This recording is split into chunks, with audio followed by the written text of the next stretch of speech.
Assalamualaikum warahmatullahi wabarakatuh. Halo semuanya, perkenalkan aku Friska. Di sini aku akan membuat sebuah video konten dan juga sebuah video pengumpulan tugas dari mata kuliah pemrograman komputer yang dosen pembimbingnya adalah Bapak Rafiq Cahyo Prayogo. Nah, di sini aku akan membuat pemrograman yang bertemakan fungsi dalam pemrograman. Nah, lebih lanjut lagi, yuk simak video aku. Oke guys, kali ini kita akan mempelajari coding tentang fungsi dalam pemrograman. Oke, yang pertama-tama aku akan ngejelasin dulu apa itu fungsi dalam pemrograman ya. Oke, di sini aku udah ada PPT tentang fungsi dalam pemrograman. Nah, yang pertama di sini definisi singkatnya dulu. Definisi singkat yaitu fungsi dalam pemrograman adalah sekumpulan perintah atau kode yang dikelompokkan untuk menjalankan tugas tertentu dan bisa digunakan berulang-ulang tanpa harus menulis ulang kode. Nama kode atau kode utama untuk fungsi dalam Python adalah def atau define. Nah, lanjut ke contohnya. Nah, contoh program fungsi itu sebenarnya ada 3, yaitu fungsi tanpa parameter dan return, fungsi dengan parameter, dan fungsi dengan nilai balik atau return. Nah, di sini aku mau jelasin 2 aja, yaitu fungsi dengan parameter, yaitu menerima data dari luar, dan fungsi dengan nilai balik atau return, itu mengembalikan suatu nilai ke penggunanya. Oke, yang pertama adalah fungsi dengan parameter, atau dia itu fungsinya menerima data dari luar. Oke, seperti ini. Nah, def ini tuh kan kode untuk fungsi ya. Nah, sapa underscore nama ini adalah nama fungsinya. Ini fungsinya, dan ini tuh data. Nah, nama ini itu bisa diganti sesuai keinginan si pengguna. Kalau fungsi parameter itu seperti itu. Nah, nanti outputnya akan seperti halo, koma, nama, atau yang dimasukkan ke pengguna, terus plus ini. Nah, si pengguna tadi itu nggak usah nulis banyak-banyak kata halo, nama, siapa, terus selamat belajar Python bla bla bla, banyak-banyak gitu enggak, cuman nulis sapa underscore nama Budi itu kan contohnya seperti itu. Jadi kayak fungsi itu mempersingkat coding ya. Nah, outputnya seperti ini. Nah, nanti misalkan mau ditambah lagi datanya itu bisa banget guys. Misalkan sapa nama Friska, nanti yang keluar seperti ini, cuman budinya ini diganti Friska seperti itu. Nah, ini maksud dari fungsi dengan parameter, atau datanya itu dari luar, dari si pengguna program. Dan yang kedua adalah fungsi dengan nilai balik atau return, itu mengembalikan suatu nilai ke penggunanya. Nah, di sini itu sama ya kayak tadi, ini kode fungsi, terus ini nama fungsinya. Nah, return itu kan mengembalikan suatu nilai ke pengguna. Kalau return itu dia mengembalikan, maksudnya dia mengembalikan hasil dari luas persegi ini berapa. Nah, nanti dikembalikan ke pengguna seperti itu. Oke, dan aku mau jelasin lagi yang nggak aku tulis di sini, itu fungsi non parameter dan juga non return ya. Kalau fungsi doang gitu tanpa parameter dan juga return, itu dia nggak ada kayak gini. Misalkan def sapa gitu kan, halo selamat belajar Python gitu doang gitu. Jadi nggak ada datanya, nggak ada namanya yang bisa diganti-ganti, nggak ada data yang bisa diubah-ubah. Oke, seperti itu ya. Oke, sekarang lanjut, aku mau ngejelasin flowchartnya.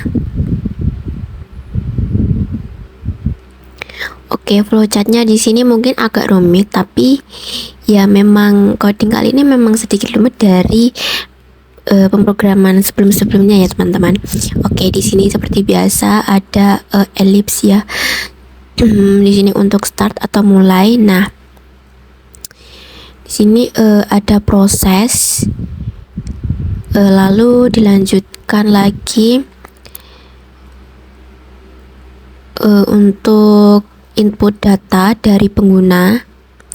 Nah, misalkan pengguna itu memberikan nilainya itu -1, nah itu artinya salah kalau di coding aku, soalnya ini nanti codingnya tentang nilai sekolah gitu kan, jadi kan nggak mungkin dong kalau nilai sekolah itu ada -1 atau kurang dari 0 gitu kan, adanya kan cuman 0 sampai berapa sekian gitu. Nah, semisalkan selain jawabannya itu selain -1, misalkan -2 atau 0 atau 2, nah itu kan dia larinya ke percabangan tidak. Ini kan percabangan kan teman-teman, tidak. Nah, si komputer tadi akan ngecek dulu nilainya itu kurang dari 0 sama dengan atau kurang dari 0 atau lebih dari atau sama dengan 0 atau lebih dari atau kurang dari atau sama dengan 10, seperti itu. Karena nanti batasnya itu cuman 1 sampai 10 gitu nilainya. Aku batasin 1 sampai 10. Nah, nanti percabangannya lanjut juga di sini. Nah, jika iya, nanti ditambahkan nilai real ke list nilai atau ke array-nya nanti. Nah, jika tidak, maka akan ditampilkan error. Misalkan pengguna itu memberikan data atau nilai -2. Nah, nanti akan muncul output seperti ini, masukkan angka 0 sampai 10 atau -1 untuk stop itu. Nah, -1 tadi gunanya itu untuk apa selain ini? Nah, gunanya itu untuk stop program seperti itu. Tapi kalau -1-nya tadi kamu masukkan pertama kali, itu akan terjadi salah ya, atau kamu dianggap nggak ngisi datanya seperti itu. Oke, lanjut. Nah, di sini kan udah ditambahkan ke list nih. Oke, turun ke sini. Nah, semisalkan apakah list nilainya kosong?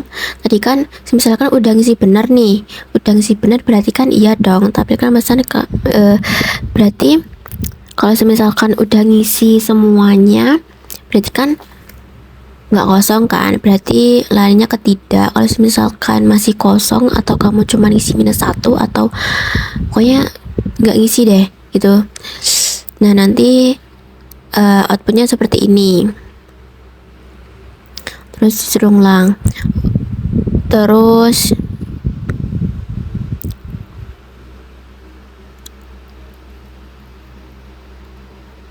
oke, di sini aku mau tambahin flowchartnya lagi.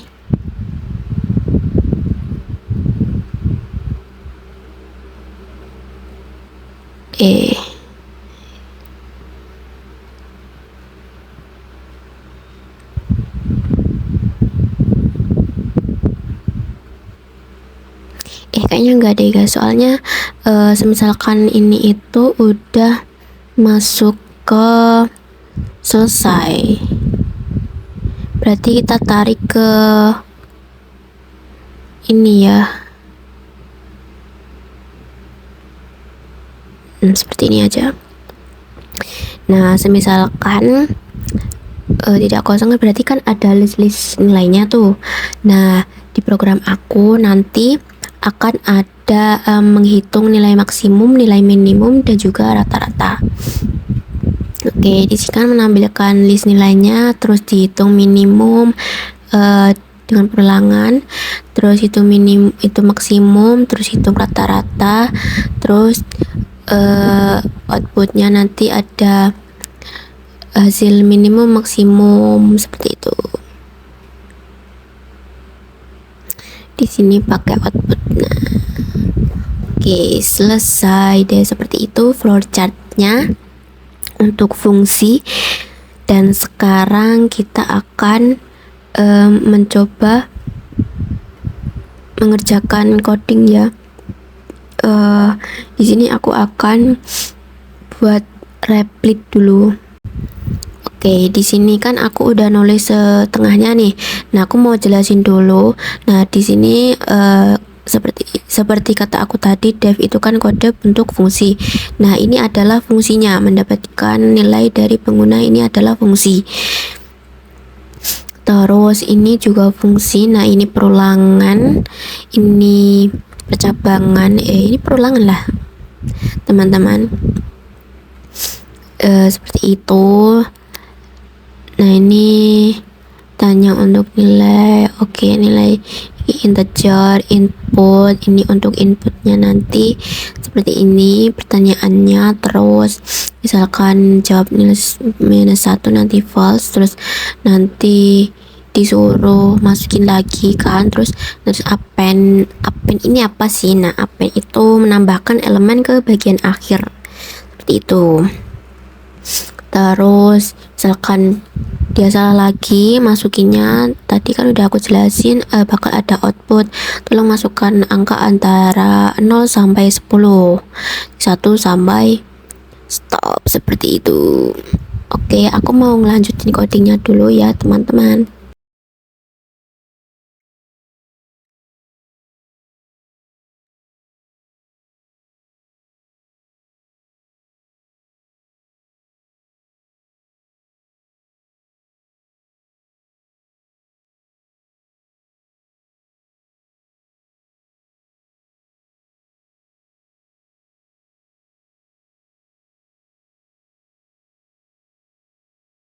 Oke, di sini aku mau jelasin lagi. Nah, ini tuh ada fungsi lagi teman-teman. Ini fungsi, ini untuk menghitung minimum dan ini untuk menghitung maksimum. Oke, di sini aku udah selesai. Aku mau jelasin dulu sebelumnya. Nah, di sini ada fungsi lagi untuk menghitung minimum dan juga maksimum dari nilai kalian, nilai sekolah kalian gitu. Oke, di sini tuh ada fungsi. Sebenarnya nanti ada fungsi lagi untuk menghitung rata-rata ya, tapi aku mau jelasin dulu sekalian. Oke, dan ini adalah data ya, untuk mengisi data. Ini juga tanda kurang dari minimum. Terus ini pakai apa tadi, return ya, fungsi return. Terus di sini juga pakai fungsi return. Nah, ini cuman bedanya di ini doang sih, bedanya sih cuman di tanda kurang dari atau lebih dari, seperti itu Kak. Terus for in itu artinya apa sih? Nah, for in itu tuh untuk loop guys. Kode lain loop gitu, perulangan seperti itu ya teman-teman. Oke, aku lanjut lagi codingannya.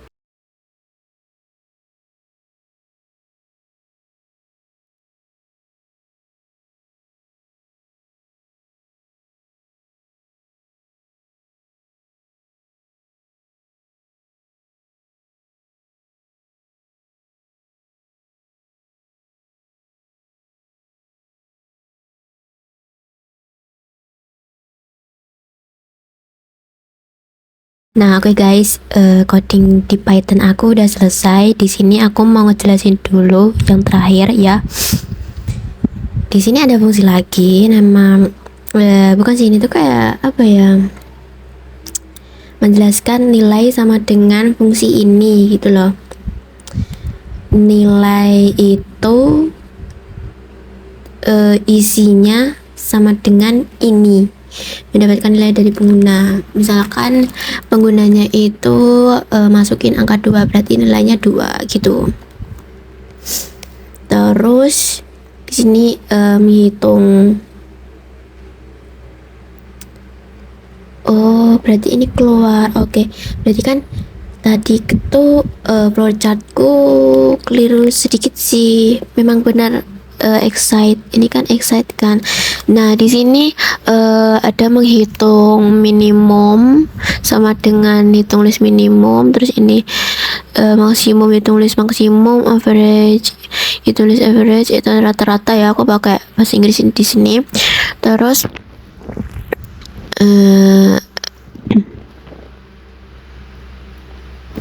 ini itu untuk apa, kayak list nilainya itu berapa aja. Len, oke, di sini ada len itu apa sih? Menghitung jumlah elemen dalam satu objek seperti list, string, atau tuple seperti itu. Nah, di sini ada output terakhir, itu menunjukkan nilai minimumnya berapa, nilai maksimum berapa, terus rata-ratanya berapa. Seperti itu ya teman-teman. Oke, di sini kita akan uji coba atau kita mau run dulu.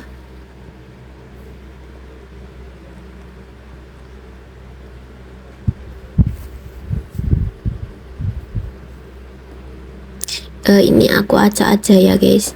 Nah, misalkan kalian mau stop, kalian tinggal klik -1 aja. Seperti itu, terus kita enter. Oke, nah di sini dijelasin juga nilai kita itu apa aja, terus jelasin mempunyai berapa nilai ini ya. Terus itu ada nilai minimumnya berapa, nilai maksimum berapa, terus rata-ratanya berapa. Nah, aku mau tunjukin misalkan kita itu ngetiknya itu enggak 0 sampai 10, misalkan -2 seperti itu.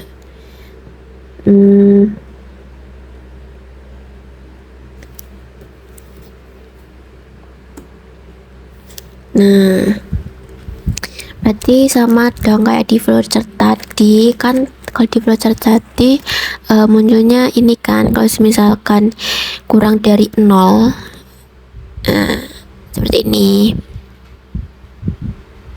Kalau -1 kak, kalau -1 nanti kita bakal dianggap kosong nilainya, misalkan -1.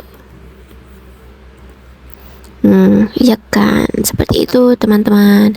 Oke, ini adalah contoh pemrograman fungsi di Python.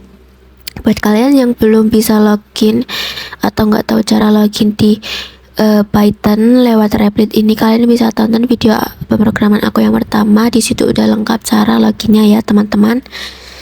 Oke, lanjut, kita akan mulai membahas tentang coding di Scratch. Nah, di sini di Scratch aku udah buat tadi, aku cuma mau ngejelasin aja. Oke, yang pertama-tama kita susun dulu, yaitu apa namanya, bendera hijau. Lalu kita klik list atau array ya kalau di Python.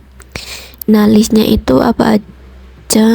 Listnya itu kita pakai nilai, terus kita tambahin bloknya itu seperti ini.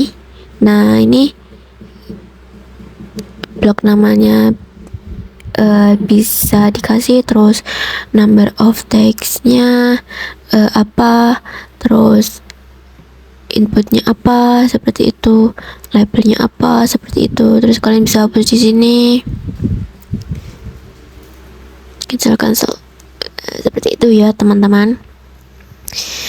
Terus ini ada if, terus ini ada list lagi, terus ini ada output pertanyaan seperti itu, terus ini ada waktu, terus ini ada stop all, terus ini tuh stop all itu di apa ini di kontrol, terus di sini ada output lagi ya, terus di sini ada waktu, terus di sini ada fungsi ya. Oke, nah fungsinya tadi kalian bisa bikin di my block atau make a block di sini. Nah, nanti misalkan kalian mau bikin fungsi, nanti tuh langsung ada 2 blok gitu di sini di layar sini itu. Misalkan nih aku mau bikin blog apa ya, Friska gitu kan.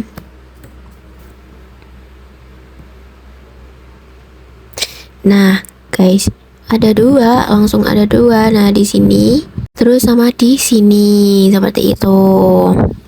Jadi ini tuh nggak bisa disusun guys, memang seperti ini, memang pencar-pencar seperti ini gitu. Terus itu cuman buat contoh doang kan. Terus di sini sama seperti tadi kita menghitung minimum, maksimum dan juga rata-rata. Sebelumnya di sini ada fungsi lagi kan, sebelum menghitung minimum, maksimum sama rata-rata, ini kan ada fungsi itu mendapatkan nilai dari pengguna. Terus di sini ada outputnya. Terus untuk mendapatkan input kan. Terus ada percabangan, if else. Terus ini tadi tuh kalau di operator itu nggak ada yang sama dengan atau kurang dari atau sama dengan atau lebih dari ya. Jadi pakai kurang dari 11, datanya itu harus kurang dari 11 dan lebih dari -1. Sama saja guys, seperti yang di Python tadi. Jika salah nanti akan diarahkan ke sini.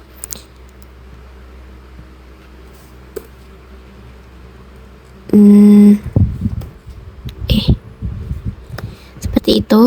Nah setelah itu kita menghitung list minimum, maksimumnya ini sama, cuman bedanya pakai apa ini, variabel minimum sama indeks kan. Minimum dan maksimumnya seperti itu pakai repeat, pakai fungsi repeat kan. Terus repeat pakai fungsi return.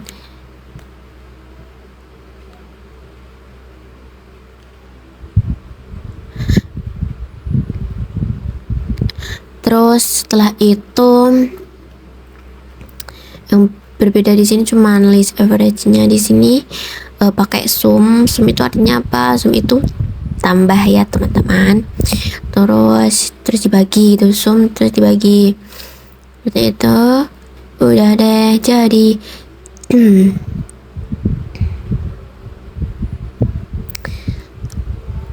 Ini sama guys kayak di Python tadi, cuman memang kalau di Scratch itu menurut aku agak rumit karena blok-bloknya itu sangat banyak ya. Oke, nah di sini output terakhir ada di sini ya. Output terakhirnya minimumnya berapa, terus maksimumnya berapa, terus rata-ratanya berapa. Terus ini pakai variabelnya gak cuma nilai doang, tapi ada minimum, maksimum, sama rata-rata atau average. Seperti itu. Nah kita bakal nyobain run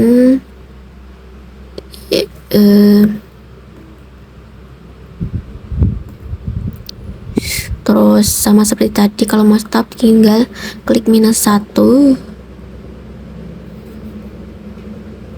Oke, seperti ini. Sudah ya teman-teman. Sebelumnya kalau kalian belum bisa